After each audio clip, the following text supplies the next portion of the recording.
dalam Islam itu yang namanya musyawarah, yang namanya pemungutan suara itu tidak untuk semua persoalan. Ya, segala sesuatu yang sudah ada hukumnya dalam Islam nggak boleh di voting, karena Allah sudah menetapkan hukumnya, kan gitu ya. Kalau Allah sudah menetapkan ini haram, ya, ini wajib dan seterusnya, itu nggak boleh di voting harusnya. Ya, itu satu. Yang kedua, ya, dalam voting itu kan seharusnya untuk sesuatu hal yang terkait dengan apa kompetensi, ya, keahlian, itu nggak semua orang ikut campur tangan di situ, pemungutan suara juga. Jadi serahkan pada ahlinya gitu kan. Idza wusidal amru ila ghairi ahli fantasiri, ketika sesuatu urusan diserahkan kepada yang bukan ahlinya, maka tunggulah saat kehancurannya. Ya, jadi dalam Islam itu yang namanya voting itu hanya boleh untuk hal-hal yang mubah. Ya.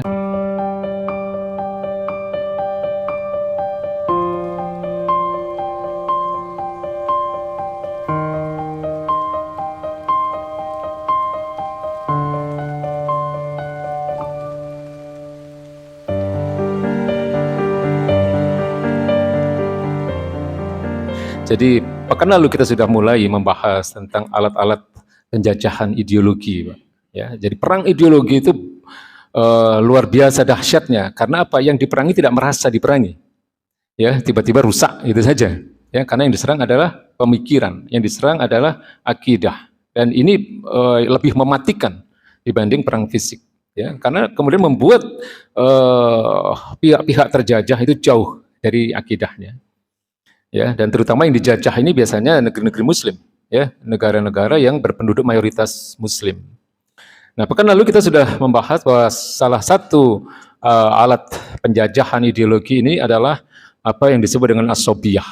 Ya, asobiyah itu fanatisme golongan, ya, fanatisme terhadap kebangsaan, ya, yang di sini disebut dengan nasionalisme, atau fanatisme terhadap kesukuan. Ini juga bahaya, ya. Kemudian apa? Fanatisme terhadap kepartaian, fanatisme organisasi, termasuk juga fanatisme mazhab, ya, fanatisme apa? Ikatan darah. Nah, ini adalah hal-hal yang berbahaya kalau itu kemudian menjadi satu ikatan yang melebihi ikatan akidah Islam. Paham ya, Pak ya? Jadi dalam apa ungkapan yang sering disampaikan itu ukhuwah itu kan ada tiga. Ukhuwah Islamiyah, kemudian ukhuwah watoniyah dan ukhuwah basyariah. Ya, apa namanya? Persaudaraan karena akidah, kemudian persaudaraan karena kesamaan kebangsaan, lalu ada persaudaraan sesama manusia. Nah, dari tiga ukhuwah ini yang harus diprioritaskan itu akidah apa ukhuwah Islamiyah, ya, ukhuwah karena kesamaan akidah Islam. Ya, karena Allah katakan innamal mu'minuna ikhwah, karena setiap orang bersaudara itu adalah setiap orang beriman itu bersaudara. Ya, jangan dibalik. Ya, kalau dibalik ya kejadiannya mohon maaf seperti sekarang. Ya, saudara-saudara kita umat Islam yang dizalimi di mana-mana tidak ada yang menolong, ya, karena kebangsaan yang berbeda. Ya, jadi Nabi mengatakan asabiyah itu apa? Ya, ketika seorang sahabat bertanya tentang asabiyah, lalu kemudian Nabi mengatakan antu'ina qaumaka 'ala zulmi. Ya, asabiyah itu adalah engkau menolong kaummu dalam kezaliman. Ya, jadi engkau menolong kaummu di atas kezaliman. Jadi benar salah dibela. Ya, padahal yang seharusnya menjadi ukuran kebenaran itu adalah Islam. Ya, kalau tidak sesuai dengan Islam, ya tentu harus dikatakan bahwa itu salah. Ya, jangan kemudian hanya karena kesamaan golongan, ya, kesamaan suku, kesamaan apa namanya bangsa, kesamaan partai, ya, kemudian salah tetap dibenarkan, ya. Karena adanya kesamaan-kesamaan yang di luar kesamaan akidah tadi. Ya, lalu Nabi mengatakan laisa minna man da'a ila asabiyah. Bukan dari golonganku orang-orang yang menyerukan kepada asabiyah. Ya, hati-hati. Ya, kemudian walaisa minna man qatala ala asabiyah, dan bukan golonganku, bukan golongan kita.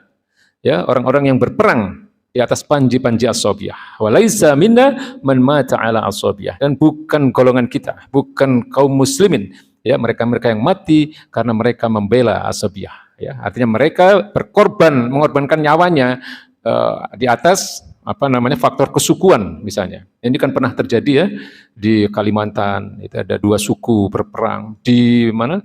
Papua.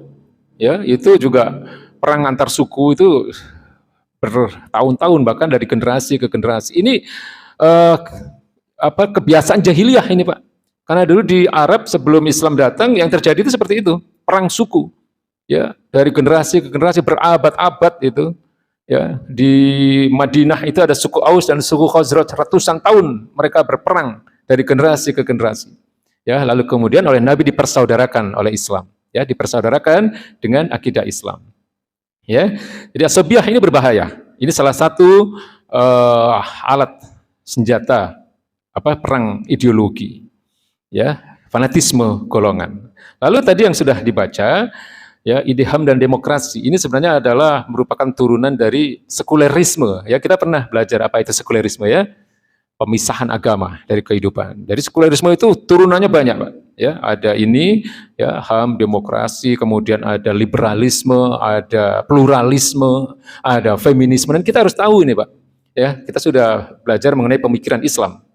Ya, jadi meskipun hari ini, ya, yang mengatur kita itu ini, Pak. Ya, tapi kita harus ada ketidakridhoan dalam diri kita. Makanya saya mengatakan mudah-mudahan Bapak sudah siap, ya, mendengarkan ini. Ya, karena Allah kan katakan, ya, wa asa antakrahu syai'a, ya, wa huwa khairul lakum. Ya, Allah katakan bisa jadi engkau membenci sesuatu, tapi sesuatu itu adalah baik buat kalian. Wa asa an tuhibbu syai'an. Dan kadangkala, ya, boleh jadi engkau menyukai sesuatu, wa huwa syarrul lakum, padahal itu buruk bagi kalian. Ya, wallahu ya'lamu wa antum la ta'lamun. Allah Maha tahu, kalian tidak. Ya, lalu untuk mengetahui mana yang benar, mana yang tidak, ya ukurannya harus Quran, hadis, ya, sumber-sumber ajaran Islam, bukan pemikiran manusia, ya, apalagi pemikiran orang-orang Barat. Ya, jadi ini. Maka dikatakan di sisi akidah, hari ini banyak umat Islam itu terpesona, ya, oleh ide-ide yang justru datangnya dari luar Islam, yang bertentangan dengan Islam. Ya, tanpa ragu-ragu kemudian mereka membela, memperjuangkan, ya, tegaknya nilai-nilai kebebasan ini.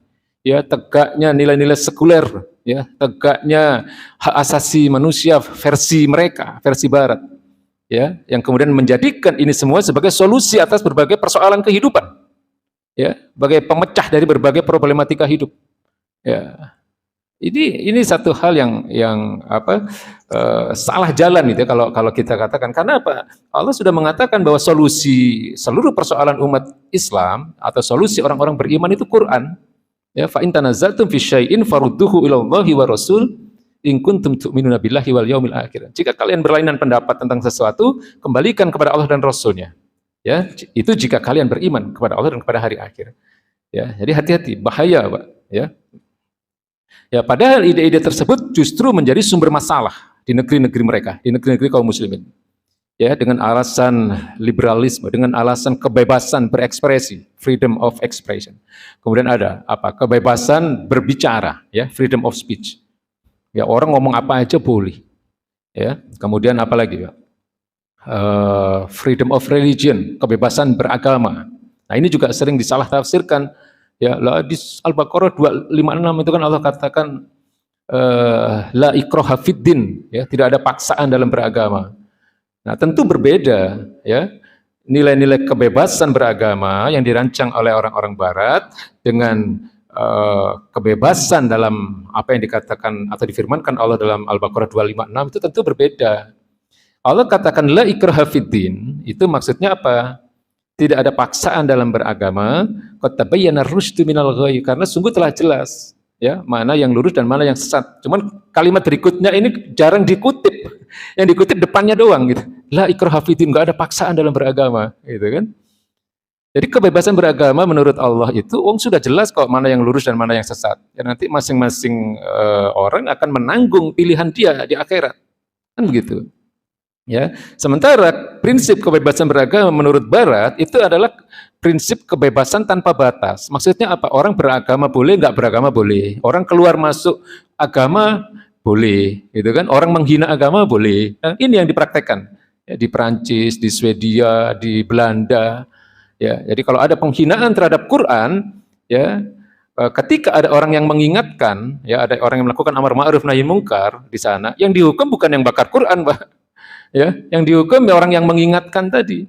ya, karena mereka mengagung-agungkan yang namanya nilai-nilai kebebasan. Ini yang disebut dengan freedom of expression, ya, kebebasan berekspresi, ya, huriyatul syaksin. Jadi kebebasan pribadi, kebebasan berperilaku. Ya, kemudian ada huriyatul kalam, ya, freedom of speech, kebebasan berbicara. Huriyatul tadayun, kebebasan beragama tadi. Ya, kemudian apa lagi? Kebebasan kepemilikan, ada freedom of ownership, huriyatul milkiyah dalam bahasa Arabnya. Jadi mereka nggak mengenal halal haram, ya, siapa yang kuat dia yang menang, gitu. Nah, itu namanya freedom of ownership, ya, kebebasan kepemilikan. Nah, lalu kemudian dari seluruh pemahaman-pemahaman ini muncullah ide yang disebut dengan permisivisme, ya, keserbabolehan. Ya, semua orang boleh berperilaku apa saja, ya, boleh bertingkah apa saja asal tidak mengganggu orang lain. Nah, ini kan sering disampaikan, ya, kan nggak usah ngurusin orang lain lah, gitu ya.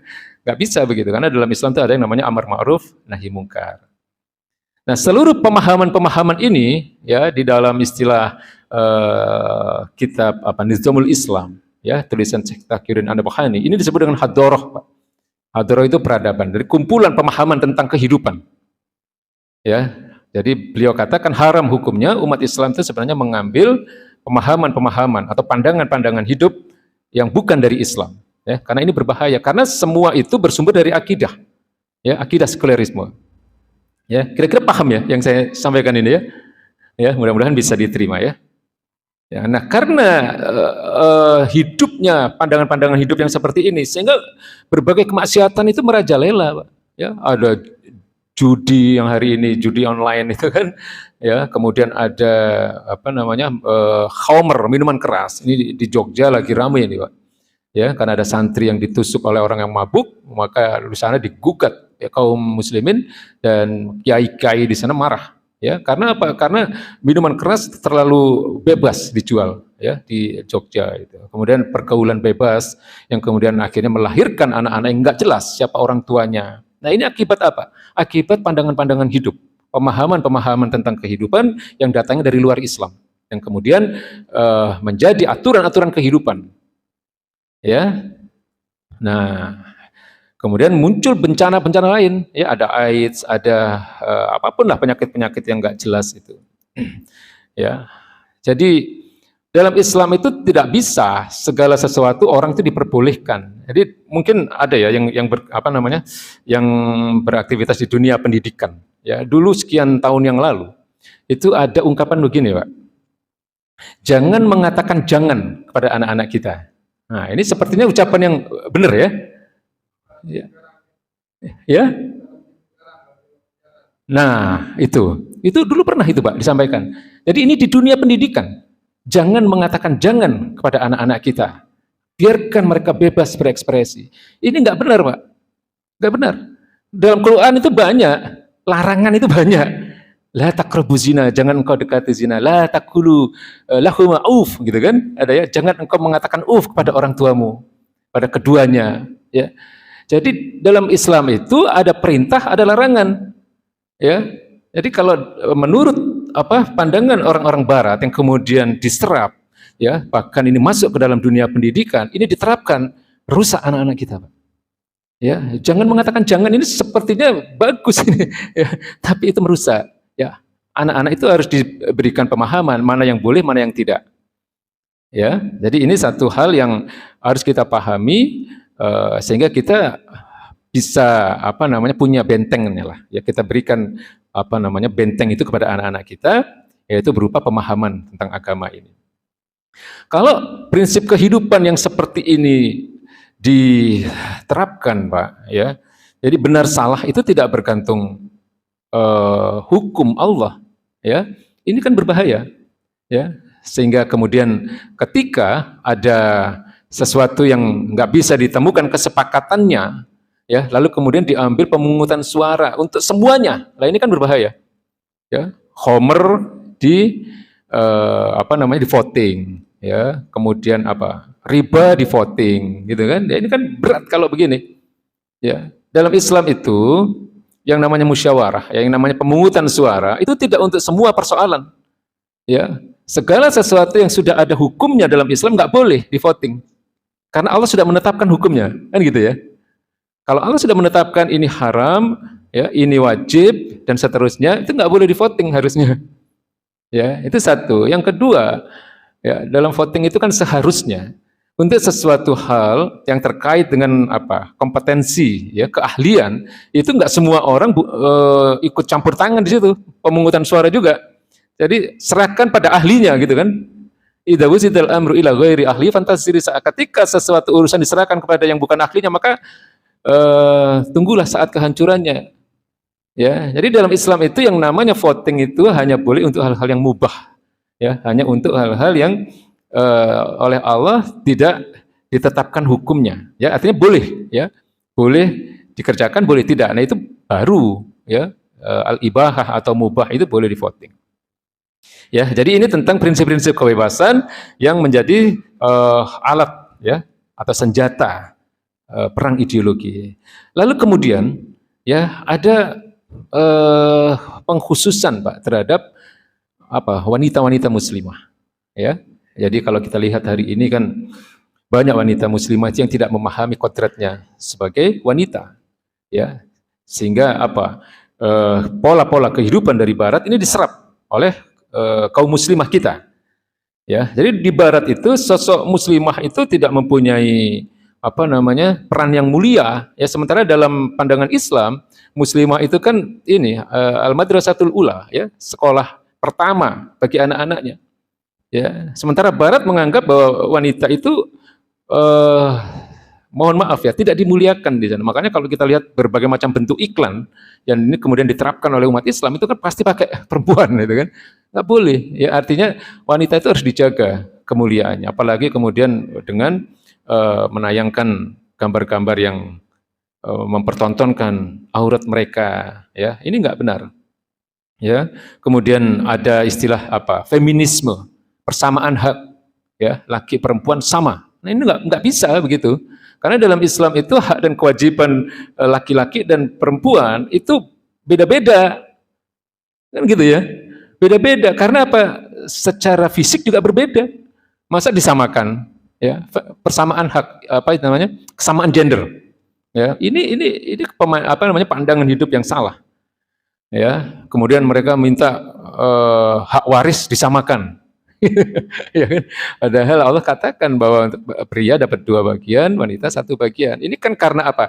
Karena spesifikasinya saja sudah berbeda laki dan wanita itu, sehingga hak dan kewajibannya juga berbeda, ya. Sehingga apa akhirnya wanita-wanita ini kemudian mengejar karirnya, melupakan tugas utamanya, ya, untuk mendidik generasi masa depan yang berkualitas. Ya, makanya kan banyak sekali kasus perceraian, ya, itu karena mereka tidak memahami. Ya, terutama di kalangan, mohon maaf ya, di kalangan artis ini kan lagi banyak pasangan ini cerai, pasangan ini cerai. Kenapa? Karena mereka tidak memahami hak dan kewajiban, ya, atau apa namanya esensi makna dari pernikahan itu. Ya, pernikahan itu kan tanggung jawab seorang wali diserahkan kepada suaminya untuk mendidik seorang wanita, ya. Kemudian wanita mempunyai tugas mendidik anak-anaknya nanti. Nah, ini semua harus dilandasi oleh ajaran-ajaran agama. Bagaimana seorang suami bisa mendidik istrinya kalau tidak dengan agama? Ya kan? Bagaimana seorang istri yang nanti akan menjadi ibu mendidik anak-anaknya kalau tidak paham agama? Demikian juga dengan anak. Ya, bagaimana anak nanti bisa berbakti dengan benar, ya, kepada kedua orang tuanya kalau dia tidak paham agama? Jadi semuanya kuncinya agama, Pak.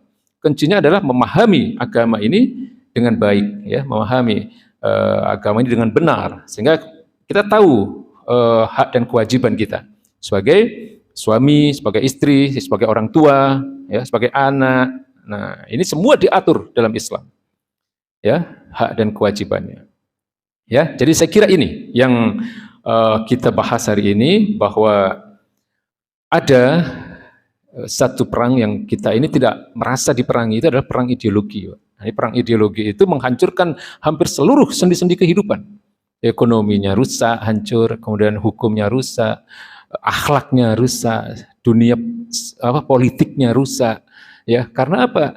Islam yang seharusnya menjadi ideologi kaum muslimin tidak diterapkan, tetapi yang diterapkan adalah ideologi yang justru berasal dari musuh-musuh Islam. Nah, ini yang menyebabkan kehancuran ya di tengah-tengah umat Islam. Nah, lalu bagaimana memperbaikinya? Selalu saya katakan bahwa ya jangan pernah berhenti berdakwah, ya, karena nggak ada jalan lain, Pak. Bahwa kebangkitan umat Islam itu harus diawali dengan kebangkitan pemikiran mereka. Ya, kalau mereka masih percaya dengan ideologi yang berasal dari luar Islam, tidak akan bangkit umat Islam. Pelan-pelan harus dibangkitkan. Sebagaimana dulu baginda Nabi menanamkan akidah Islam, menanamkan pemahaman tentang syariat Islam ke tengah-tengah masyarakat Arab yang jahiliyah. Ya.